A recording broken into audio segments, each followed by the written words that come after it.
সাহাবী বলেন কিলা ইয়া রাসূলুল্লাহ মান আবা, আবা কি? নবীজি বললেন মান আতানি দাখালাল জান্নাহ ওয়া মান আসানি ফাকাদ আবা।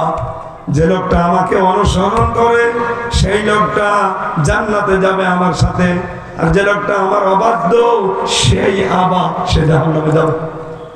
তার মানে এখান থেকে প্রমাণ পেলাম অস্বীকার করা মানে রাসূলের আদর্শকে অস্বীকার করা।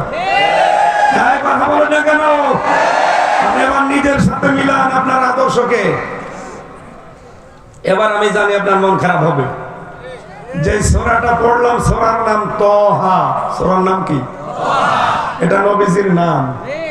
ওরা কোরআনে আল্লাহ এরকম নবীর নাম দিয়েছেন ৯৯টা। কয়টা? বিশেষ নাম আছে ৭টা। কয়টা? তার ভেতরে তাহা একটা। আল্লাহ ডাক দিয়েছেন তাহা, ইয়াসিন, মুজাম্মিল, মুদাসসির, আহমদ, মোহাম্মদ, আব্দুল বা আব্দুল্লাহ।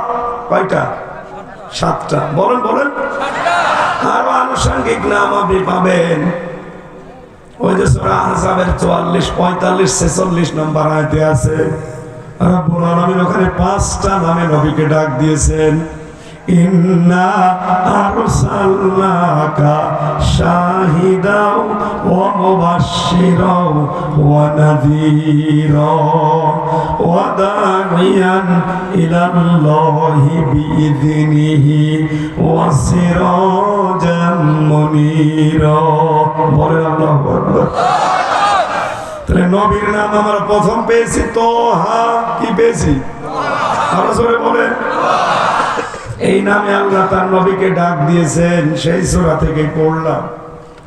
তাহলে বিশ্ব নবী বাদ দিয়ে যারা অন্য কারো আদর্শকে গ্রহণ করেছেন, আপনি অস্বীকারী। আমার কথা বোঝা গেছে? সুতরাং এখনই আপনাকে পাল্টাতে হবে, এখন। কারণ আমি আমার জেলার লোক যে জাহান্নামে যেতে দিতে চাই না। আমি দেখতে পাচ্ছি কোরআনের আয়াতের এই চোখে লাগিয়ে সূরা হাদীদ ২৮ নম্বর আয়াত, ইয়া আইয়ুহাল্লাযীনা আমানুত্তাকুল্লাহা ওয়া আমিনু বিরাসূলিহি। এই যে ওয়া আমিনু বিরাসূলিহি আয়াতের ব্যাখ্যা যত মুফাসসির আছে সবাই একমত যে রাসূলের আনুগত্য করা, রাসূলের আদর্শ বাদ দিয়ে অন্য কাউকে মানা যাবে না। সুতরাং এই বাংলাদেশে